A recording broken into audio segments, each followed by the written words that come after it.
Hi, everybody. Welcome to another episode of Talking Timepieces, where we talk about watch collecting and horology. Hey, how's it going, Warren? Warren? Warren Brenner?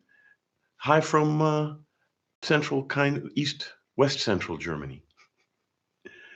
Oh, yeah, I didn't have a lot. There aren't that many topics that I could think of off the top of my head. Um, there will be after I'm at the Düsseldorf show next week, and the week after next. And I thought, well, at least we could start with a lightweight topic and either riff on audience questions or call it an early Sunday evening for me. But I don't mind whichever way it goes. We do this every week. And for me, the big value is reaching out to you and enjoying your comments, pardon me, your comments and questions, and having a great conversation with everyone. So, wristwatch check. I'm wearing my JLC Polaris Chrono. I recently picked this up a couple of months ago, and I used to have the three-hander, and I really liked the way it looked, and I liked a lot of things about it. But one of the things that bugged me was that the bracelet cost a comical amount of money. They wanted 2,200 euros for a new bracelet for that piece.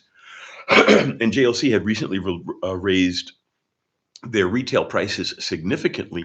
So I had sold the three-hander a while back, but I always had a torch for the Chrono. It's thinner than the Daytona, and JLC has a certain gravitas to it, as it were. When it comes to horology and watchmaking and watch collecting. And when you think about what you can get for the money that you spend, because I paid 9,000 euros for this thing, and oh, I must have brushed up against something. Luckily, it's the sapphire. I'm scraping whatever bumped into it off of the sapphire, but that's always a nice experience to have. Um, but you couldn't touch a comparable chrono from, say, Rolex or any of the Trinity for that kind of money. So you can really get some good horology at reasonable prices with JLC. And let me don't even, I don't even need to get started on the Reverso. That's a legend in its own right. Hey, elusive man, my friend, how's it going? Greetings from northeastern New York City. I was actually planning to be in country for an event, but unluckily, I don't have to go to this engineering conference in Philadelphia because it conflicted with Dusseldorf Watch Time, the Watch Time Dusseldorf Watch Show, which is in 2 weeks or a week, in other words, a week from now. So it's the, yeah, in 2 weeks. I was going to say there's a week between, but if it's the week after, you might as well just simply say the week after, right? Um, and but watch events like Watch Time Düsseldorf, which is the largest in Germany, which is one of the top watch markets in the world. It's interesting that, because the European countries are in Europe, Switzerland has a kind of natural gravity. People tend to go to the Swiss shows because it's relatively easy to get there from anywhere in Europe. You hop a train and in a few hours, you are in Geneva, or a short flight, depending on your financial and time resources. But there aren't that many big shows in Europe outside of Watches and Wonders and well, Geneva Watch Days is starting to really grow. I was there last year. I'm not able to make it this year, but I'm almost certainly going to do it next year if I have the scheduling. That's the big problem with trade shows, and I go to a lot of trade shows. I go to a lot of trade shows as a journalist, And the big problem with trade shows is sometimes they conflict. Like, for example, I was just in Amsterdam at the Things conference, which is a Internet of Things event, the wireless systems that support cloud-based networking. And it was going on at the exact same time as European Microwave Week, which was ironically going on literally almost next door, the next city over, Utrecht. And I would have gone to that event if it hadn't conflicted with this event. And I had things that I had promised to the organizers for this event to do. I was a guest interviewer for the podcast for several blocks. And, you know, you never know when shows are going to happen. Luckily, in the watch world, it's not like there's a tremendous amount of conflict between watch events, but a watch event could occur on a time that you wanted to go to a or have to go to a professional event, like in my case, and then you might miss it. But that's not the aspect of watch events I wanted to talk about. But since it is an aspect and it kind of came up in my rambling, I figured I might as well address it. Hey, Damon Stratathos. Nice to see you, my friend. Arthur, Carter, Carl. First time catching me live. Well, I appreciate that. It's always nice. Well, as I've said before, I've done a lot of pre-recorded stuff, and I built up a big library. And a lot of that was also I happen to have these pieces and done videos on them. In fact, I have to do one on this piece. So I'll have a couple of pre-recorded pieces coming up. I also have, I think, one or two left over from Euphoria interview pieces, um, and we'll do those as well. We'll put them up on the website. I'm in town through the winter pretty much, so I'll be able to catch up on all my back pre-recorded videos and watch review pieces that I need to have done. So for you, Carl, and for others out there who do like that part of this channel, I'll have some new stuff there. And for those of you who obviously like the live stream, welcome to the show, and I really appreciate you being here. Please like, and if you haven't subscribed, please subscribe. It really does help the algorithms and makes the channel bigger. And we're currently around 7,500 subscribers, so I'm bouncing along the top of the avid amateurs, or bouncing along the bottom of the middle realm of bloggers and influencer type people. But as I've said many times, I'm just a hobbyist, and I actually go through not a lot.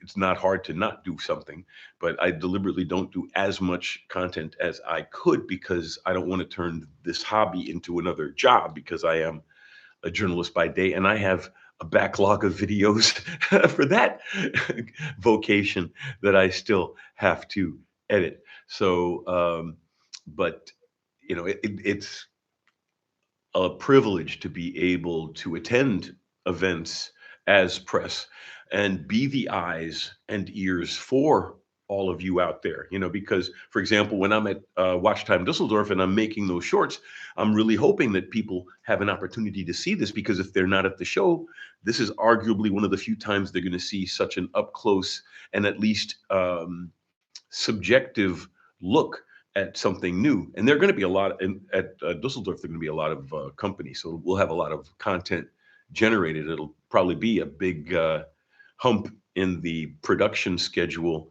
like a snake eating a pig or something like that. Because I do intend to shoot a lot of shorts.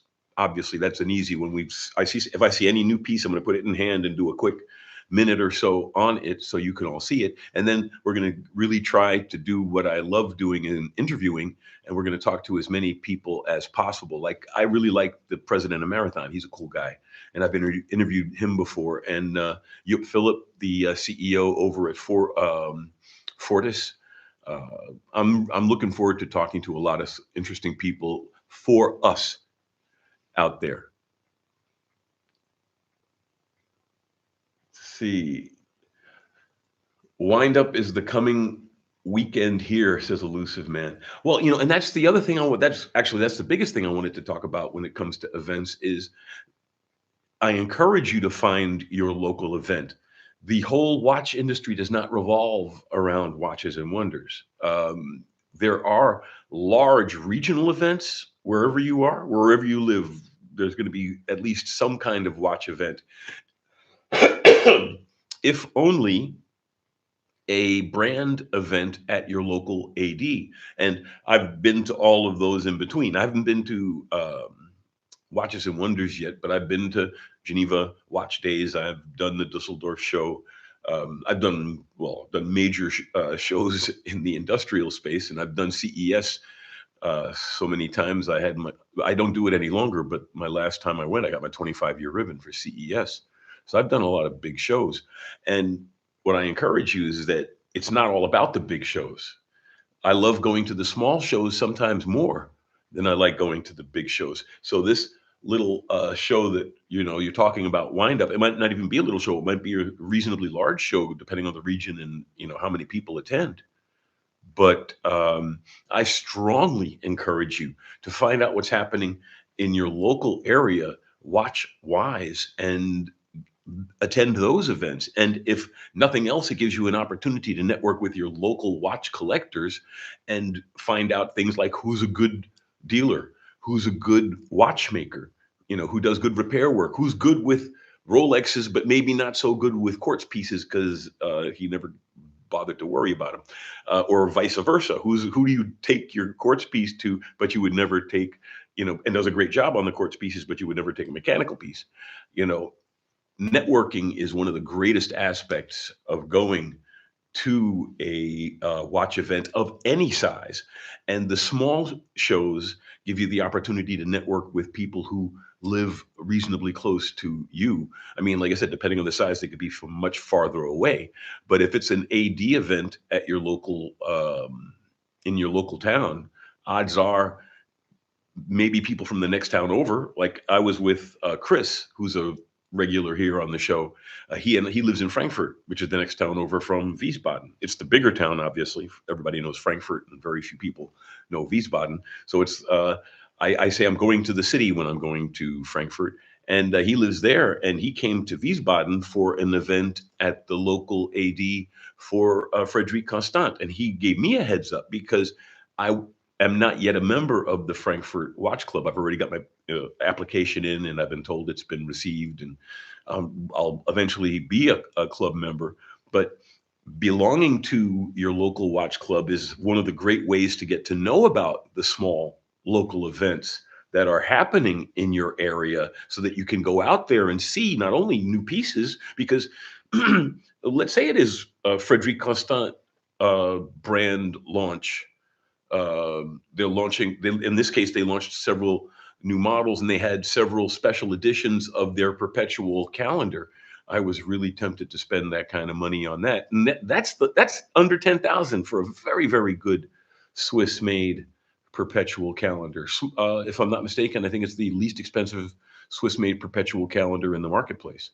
Um, and to go to a small event like that, there were still like 30 to 50 people, rotating in and out. Some people left early and came late and the like. But they had a watchmaker there, so he was doing a little bit of assembly, disassembly, showing people how things work and answering questions. So it may not have been a big event, but there was a watchmaker, there were beverages, uh, there were new watches to look at, and it was just in one store in a small city. You know, that's worth going to because everyone there is someone who at least uh, is worth being an acquaintance with because they're a fellow watch collector in your region. And at best, you might find a new friend, or someone, as I said, who can give you tips about the local watchmakers and dealers. The grapevine, when it works in a positive sense, is a very good force for positive information when it works properly. Oh, let's see. Oh, I have to scroll up a little bit. That's always good. There we go. So we're really just scrolling up. Arthur, rather unusual question for the channel, but would you prefer an Audi or a BMW? I've always been more of a BMW man. My last car was a BMW. I've owned I have driven Audis. I had an Audi company car. I had an Audi 80 and an Audi 100 at one time. as a company car. I was a traveling salesman in Germany in the 80s and early 90s. And so I spent a lot of road time and on the Autobahn, and I was young and stupid, so I was driving very fast in all of those vehicles. And the BMW is, I don't know what they're like today, but when I was driving a lot in like I said, late 80s, early 90s, a BMW is just a very, very beautiful car to drive, very responsive. I once drove, um, I was a little anxious because I was having a fight with my now ex-wife, and I drove from the Frankfurt parking garage in the Frankfurt airport to the Wiesbaden riverfront in a little over 15 minutes, which is a comical uh, time to go between the two cities, which is normally like a half-hour drive under normal conditions. And I did it in the BMW wagon, 3 Series wagon, but still a BMW wagon. They're just great cars. They really, really are. And my last BMW was a 320 hardtop convertible. I really liked that car too. But I work from home, and I discovered all I was doing with it was, driving to events and picking friends up at the airport so they could see my nice car. And as you've heard me say many times, I don't wear a watch just to impress people. Why should I have a car just to impress people? I own a car like that because I used to drive a lot. In fact, I had the shocks replaced so I could drive comfortably at 220K without stressing out because of vibration.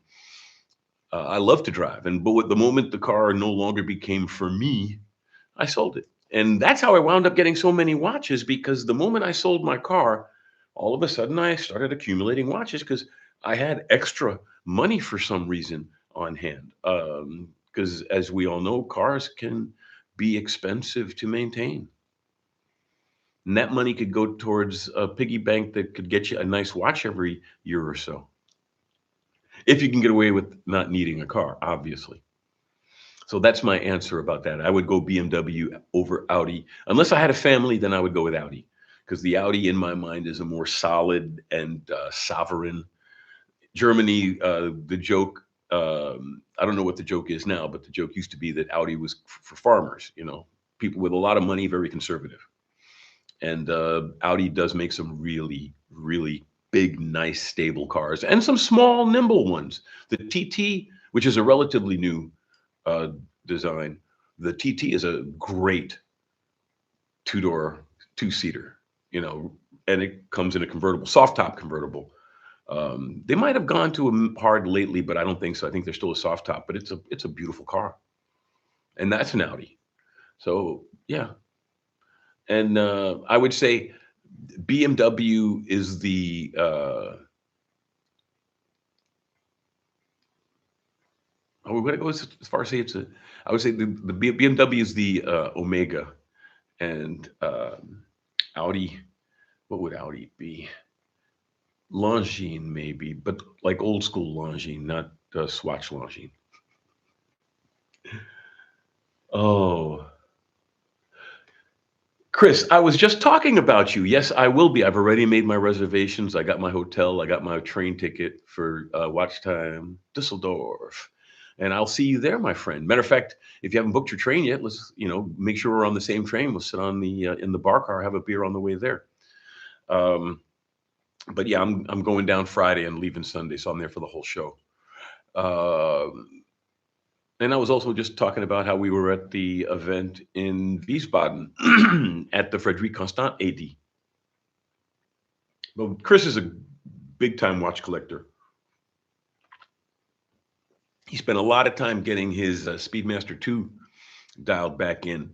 He really cares about the art. Let's see. Arthur, Geneva Watch Days is my favorite. So cozy. I really like Geneva Watch Days too, and I really sad that I missed it this year. But I will be there next year. I really do. And when I retire, I'm gonna pretty much turn this channel from a hobby into my full time thing, and I'll be able to go to all the watch shows I want and do more channels. I'll be more like Bill Sanders. He has the time to do as much as he likes with his channel, and I'm looking forward to having that kind of time as well.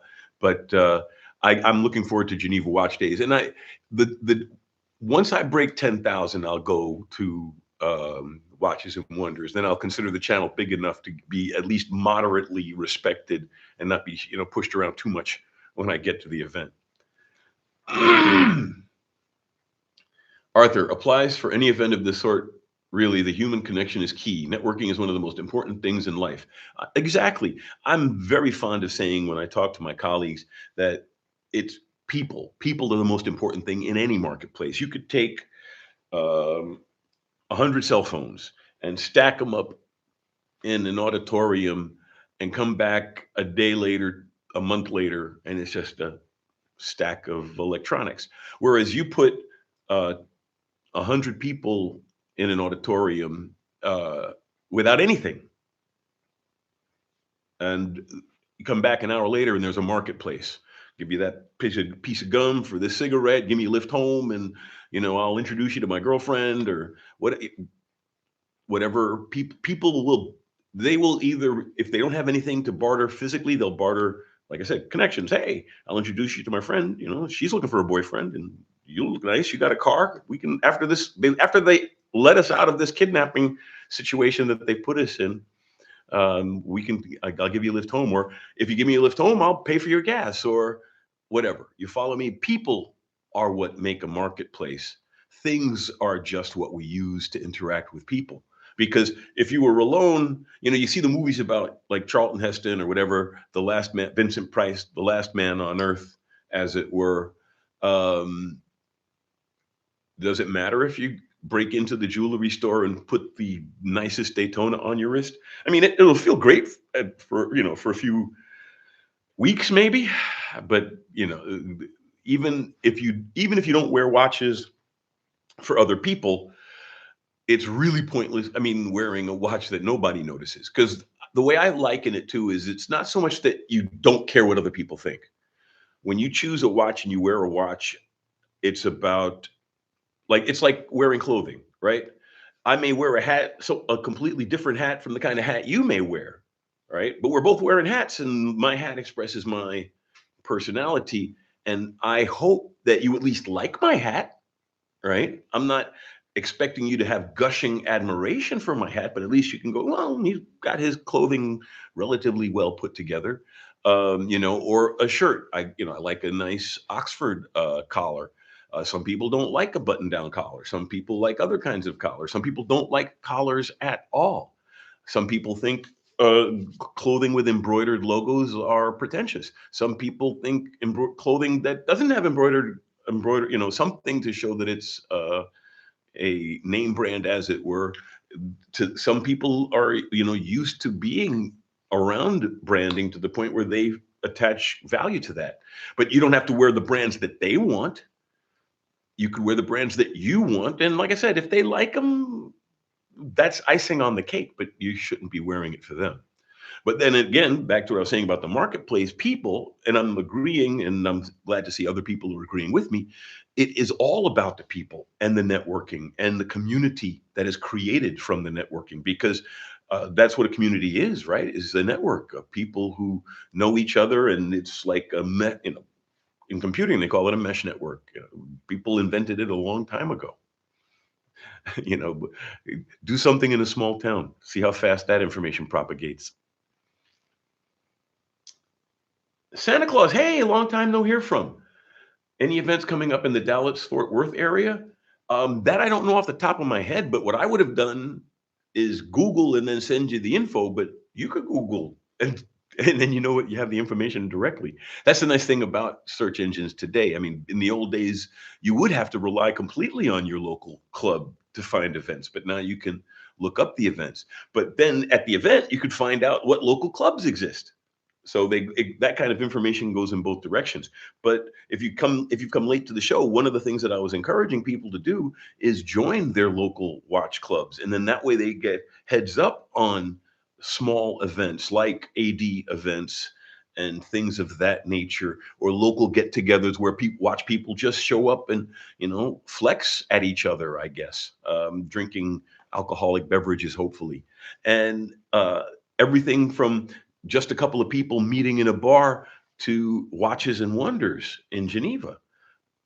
Events take all kinds of shapes and forms, but as I was saying earlier in the show, I strongly encourage you to look at the smaller local events in your area because that helps you build your local network and it helps you develop your local circle of friends greater within the watch collecting aspect because you may have a lot of friends, but then you meet some more watch collecting friends and maybe some of them like your other friends, and boom, your network is not only bigger, but you're having a lot more fun and being invited to a lot more parties, hopefully. Oh, Elusive Man. I have a 2015 4 Series Money Pit paid off. No need to get into monthly payments. Well, that's exactly it. You can spend a lot of money on a car and not have to worry about monthly payments. I used to buy. I used to be a mechanic. I don't consider myself a car mechanic any longer.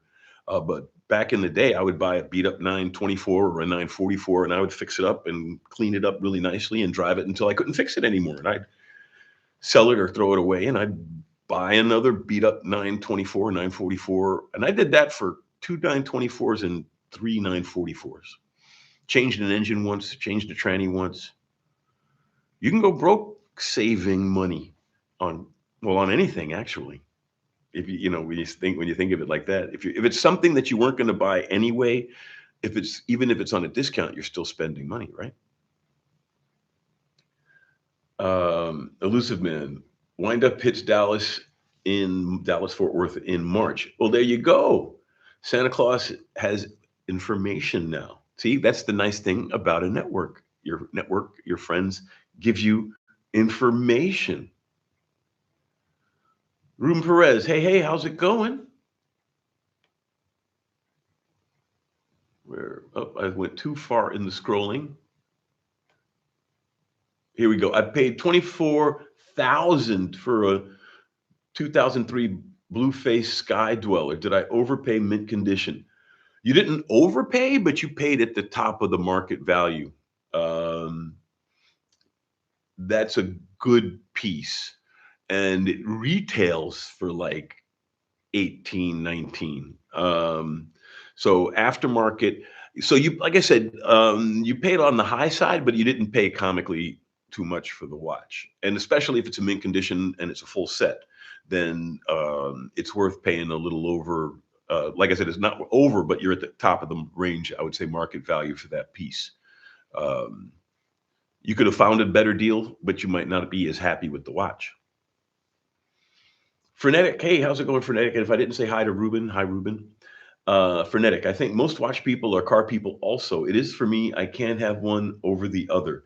Well, yes, I always had a nice watch when I was a car guy. I didn't have multiple watches, but I always had nice watches. Matter of fact, I really was fond of my Breitling. I wore my Chronomat.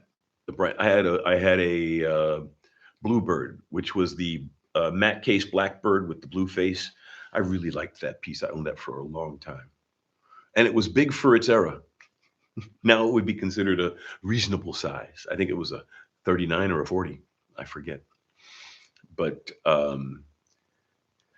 yeah, yeah, cars and watches or other precision hobbies like model trains or electronic engineering. That's more of a job although that can also be a hobby. Elusive Man. I rarely use the car as I have the MTA here in NYC. Exactly. Um, New York City is one of the few places in the United States you can live without a car. I grew up in Queens. I know exactly what you mean. My sister didn't even get her driver's license until she was 30. I didn't get my driver's license until I joined the Army. But yeah, you use the MTA. But it's good to have a car for road trips. This is also true. Once you have a car in New York City, you just have to think about parking. BMW, never again. Once I'm ready to get into a new car, I'll go Toyota or Lexus. Ah, wisdom. Toyota and Lexus may not be as glamorous, but they're as well built, if not better in some ways, and they're reliable as hell. Uh, Grand Seiko, you know, um, that's an excellent point because yeah, you're gonna have a lot of fun with a Lexus or a Well, Toyota is Lexus, if I'm not mistaken. Yeah, Honda's Acura, Toyota's Lexus. So, but if you can swing it, go the Lexus. It has a higher level of trim, but the Toyota has the same reliability. Hey, Jean, how's it going? Oh, you don't have to worry about it. I mean, sometimes I miss my show. Oh, Jean, the Swatch Longines is horrendous. I can understand why you feel that way. Hey, Tanya, how's it going? Oh, and well, I'll send you a note later. I just mentioned on the show that I won't be going to the show in Philadelphia, so I won't be in the States again until like the springtime. Let's see, Chris. Excellent. Let's go to there together. Exactly. Let's go to there together, Chris. And there's G and anti-Swatch. Well, I can respect why. I mean, there are a lot of Gian's not alone in not respecting Swatch. I mean, I like the fact that they saved the industry, but now I think it would be a good time to spin off some of those brands to allow them to operate independently again. Now that the marketplace is healthier, but then again, the marketplace is starting to be unhealthy again. So maybe it's good that they're all together still. Elusive man, I've had three Longines, whatever. David, hey David, that's all something to look forward to. Damon, Bill Sanders is a great guy. Yeah, I do. I like him. I watch his show occasionally. I was fortunate to find his channel early in my obsession. Watch Art Side taught me what I now appreciate in watch collecting. Well, my advice is to catch as many of the different channels as possible. We're not really competition. It's not like the old timey days where if you had, they were running at the same time, you couldn't watch them both. And our stuff is relatively short. So watch everybody. Watch Bill. Watch me. Watch. Well, except talking timepieces with Tony. I'm still upset at him for that name thing. But watch as many different shows as you can. Teddy Baldassar, TGB, TGV. Um, every one of us has a different viewpoint and a different take on watches, and we can provide then more of a spectrum of opinion that you can draw from or contrast against. Hey, Miranda, how's it going? Late to the show? That's okay. We're only half an hour in. As I said, we'll keep rolling as long as we are, rolling, or until we hit the top of the hour, whichever comes first. And we were talking about events, and I was encouraging people to both join their local watch club to learn about local events, because usually the local watch club gets alerted by the local brands and dealers because they know who the bigger clubs are in the area. And they often have them on mailing lists and say, hey, we're coming through and we're doing this. And so by joining a club, you can really get a handle on what's going on in your community or look it up online in your neighborhood and what time areas that you have time to go to a show and see what pops up and then meet the people at clubs. But I also encourage everyone, and it's worth repeating, go to the small shows because the local small shows are the foundation of our entire community. It's the local small shows where you get to talk to the local AD in a comfortable, casual environment, get to meet people from your community in your area that share your interests. You get to see new pieces, you get to hang out with fellow watch collectors and get their opinions and grow your network and go to a big show once in a while. I've been to small shows and I've been to big shows. And sometimes the intimacy of a small show far outweighs the expansion of opportunity of contact at the big show because you can only talk to one person at a time anyway. And if you're at a small show and you spend the whole time talking to people, what does it matter where you were? If you walked away with 20, 30 new contacts from an event, does it matter the size of the event you were at? If you had a good time, learned something, and met some cool people, it's about the people. It's all about the people. It's always about the people. Ivan, something or other. I apologize, but Ivan, hi. What's going on? What's my opinion on high accuracy quartz watches? They seem to be trendy. And thanks for the nice conversation about watching the other day. Oh yeah, it's the restaurant. Now I remember you, Ivan. Um, I own a high beat quartz myself. I've got the Bulova Lunar Pilot. This is the meteorite dial version, but it's got the 262 kilohertz quartz movement in it. They're precisionist movement, and I like it. I like the piece. In fact, the fact that it is a high beat quartz makes up for some of the fact that it's quartz, because at least it's a high level, high grade, high accuracy, high precision version of quartz. And one of the things that I've said about quartz, you may have not have caught it in other shows, but another thing that's always worth repeating is Apple won the quartz wars. Quartz only watches are also old fashioned. You know, that G Shock, as advanced as that G Shock is, well, maybe the one with Bluetooth kind of qualifies as a semi smart piece, but to the marketplace that is now wearing smartwatches, this quartz time only piece is just as archaic as this mechanical piece. Oh, wristwatch check for the latecomers. Wearing my JLC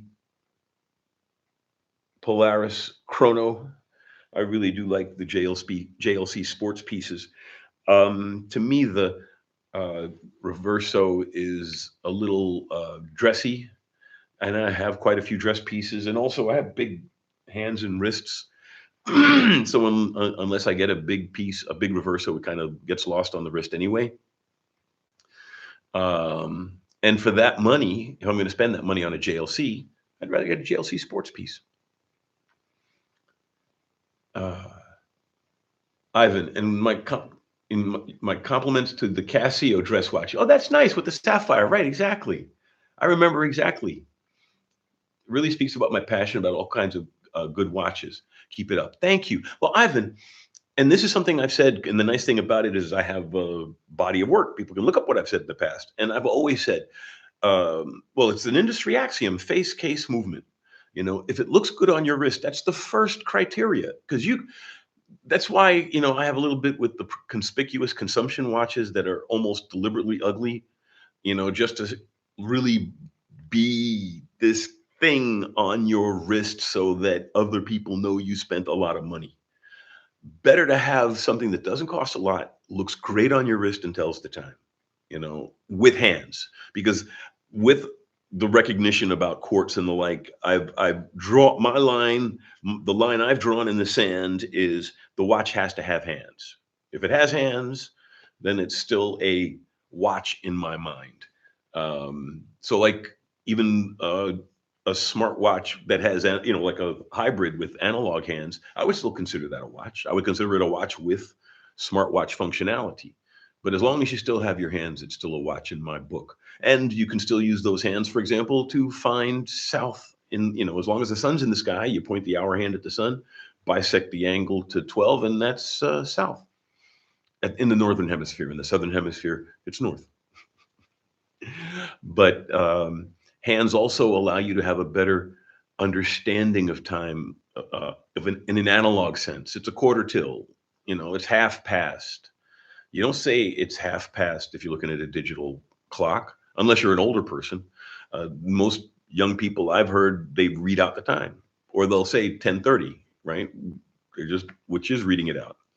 You don't hear too many young people anymore, say half past 10, quarter till 11, that kind of thing. And hands give you that analog sense of time. If you want to look, that's where I draw my line. Is as long as the watch has hands, it's a watch in my book. And as I've said, also, I'm not the final arbiter of anything. So your mileage may vary. How you decide to interpret it. Let's see. Miranda is asking Elusive Man a question.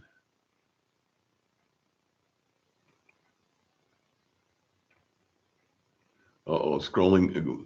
Didn't realize I had, again, so many. Oh, here we go.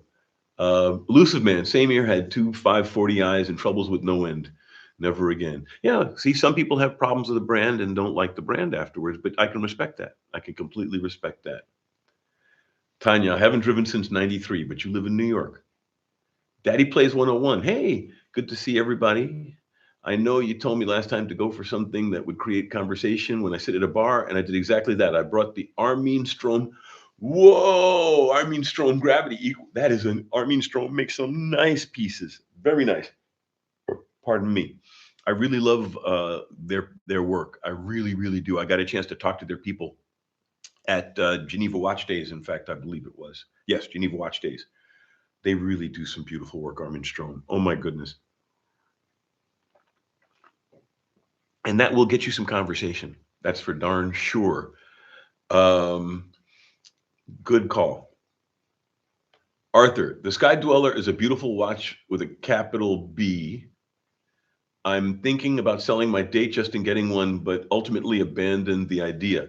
I was also really thinking about getting a Sky Dweller. I really like that piece. But the least, at best, you'll get one at retail, which is 16 and change euros. Um, and forget about it with tariffs in the States right now. Um, I'm gonna just keep my powder dry. One day, the prices will come down on it. Rolex, maybe it'll start selling more of the Land Dweller or something. You don't know.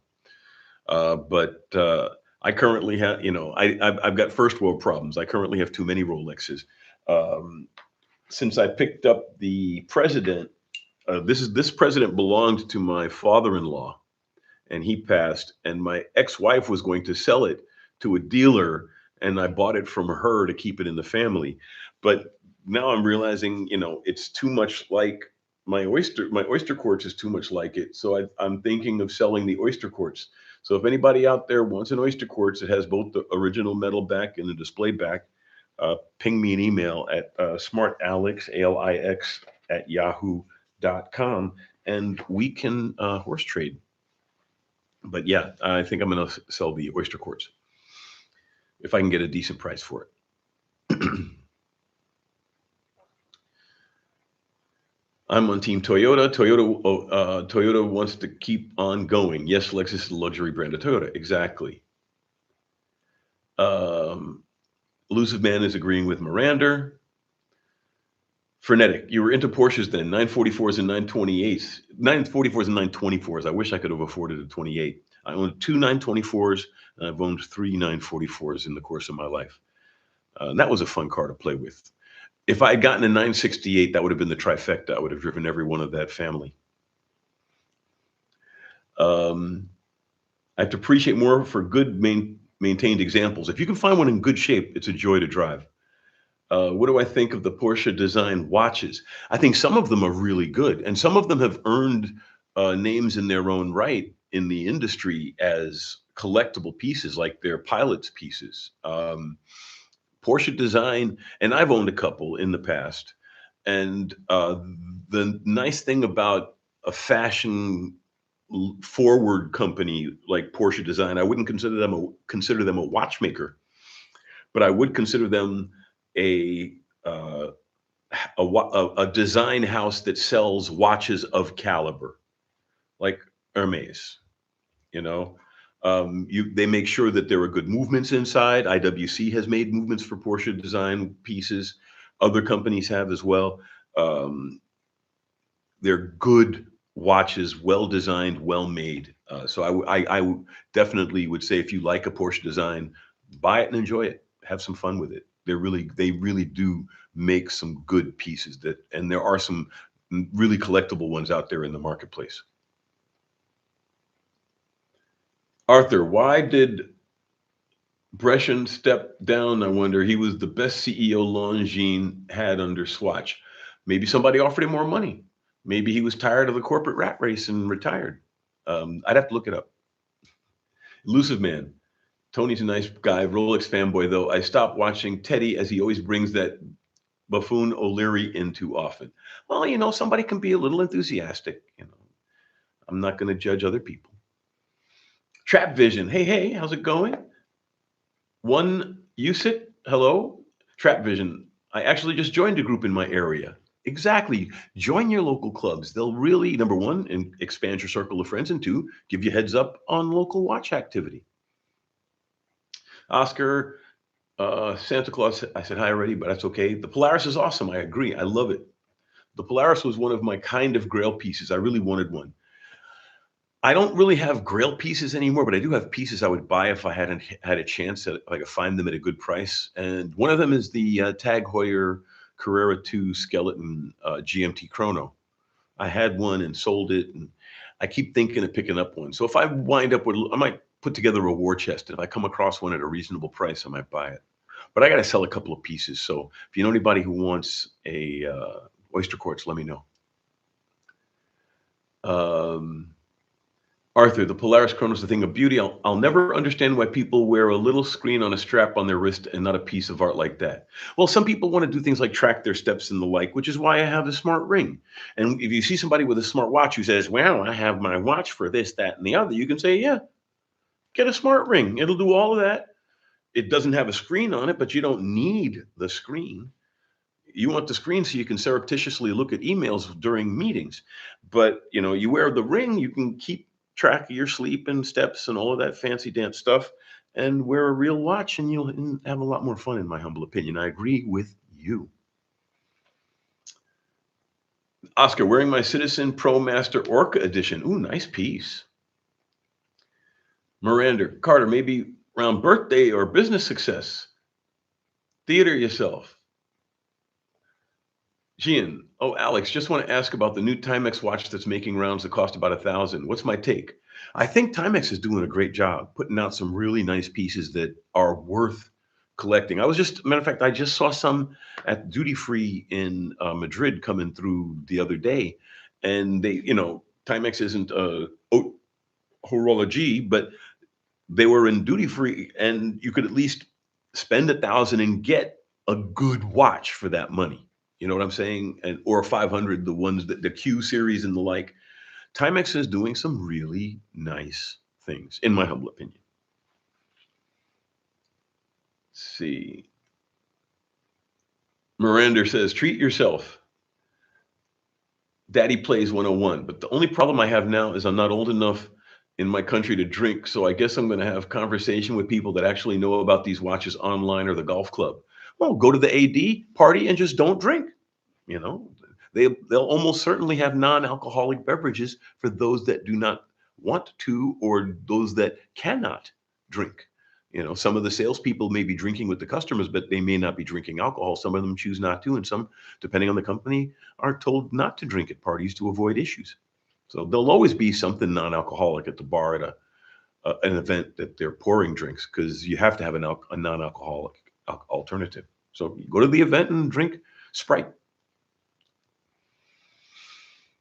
The Vince, hey, how's it going, the Vince? Just got a Citizen Foodie Subo on eBay, new for under 400. Nice, which is about 600 off. I agree, it's a great deal. Oscar saying hi to the Vince. Arthur, what a nice problem to have. I wish the same problem on everyone. That's why I joke I have first world problems. Miranda, Rolex is just so good with choosing tempting, tasty names. Well, except the Sky Dweller. I mean, not Sky Dweller, Land Dweller. The Land Dweller, I don't know. I think they could have come up with a different name for the Land Dweller, but it fills out Sea Dweller, Sky Dweller, Land Dweller.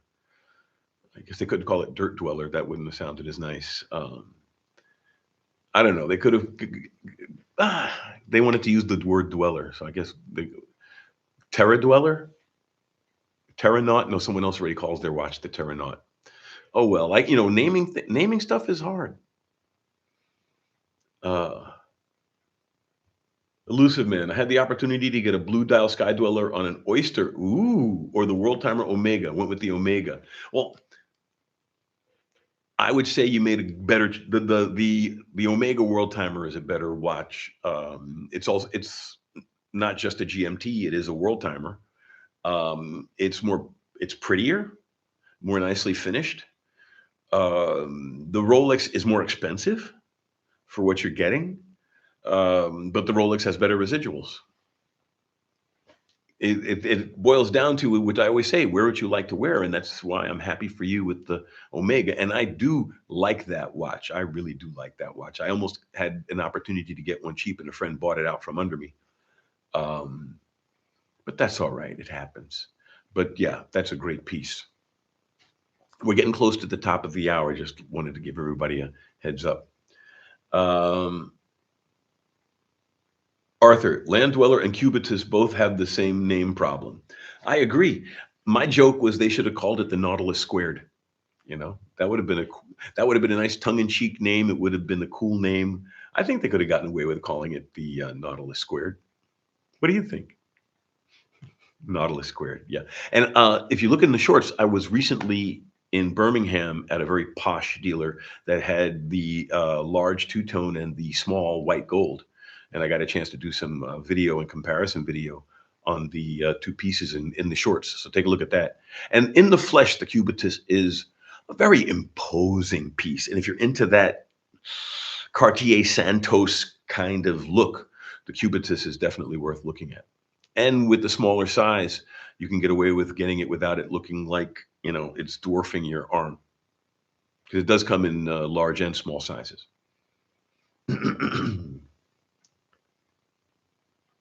Sheehan, Timex has a Swiss movement that I never heard of, the Katina. Have I heard anything about Katina?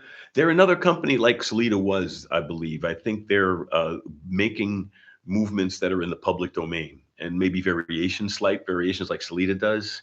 But there are a lot of really good movements. There are a lot of good movement designs, I should say, that are in the public domain. And if you got a CNC machine that can do 1 micron resolution, then you'll have the tolerances you need to make a halfway decent watch.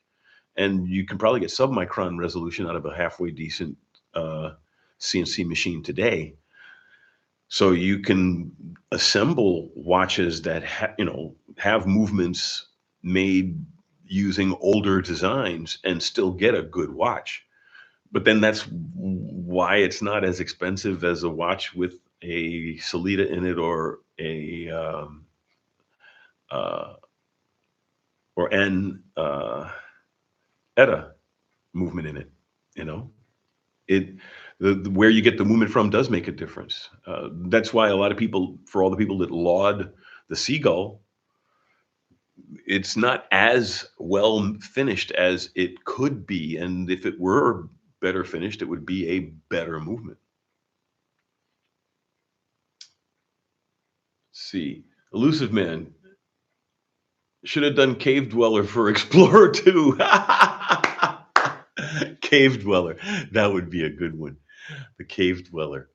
Uh, Although I think some people might consider that an epithet, but Cave Dweller would have been a cool name for the Explorer too. But it's good they didn't call it the Cave Dweller, because now that it's more of a proper travel field GMT, because that's what I would consider the Explorer 2 would be, a field watch that's a GMT, a really nice field watch, a really, really nice field watch.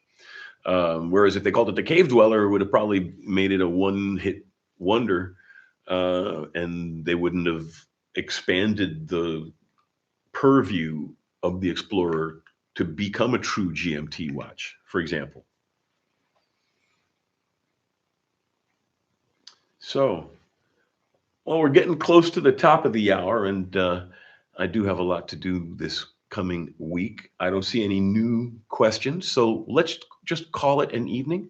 I'm really glad that everybody came to participate in the show today. Thank you so much. I love you all. Have a fantastic week. And above all, have a fantastic evening.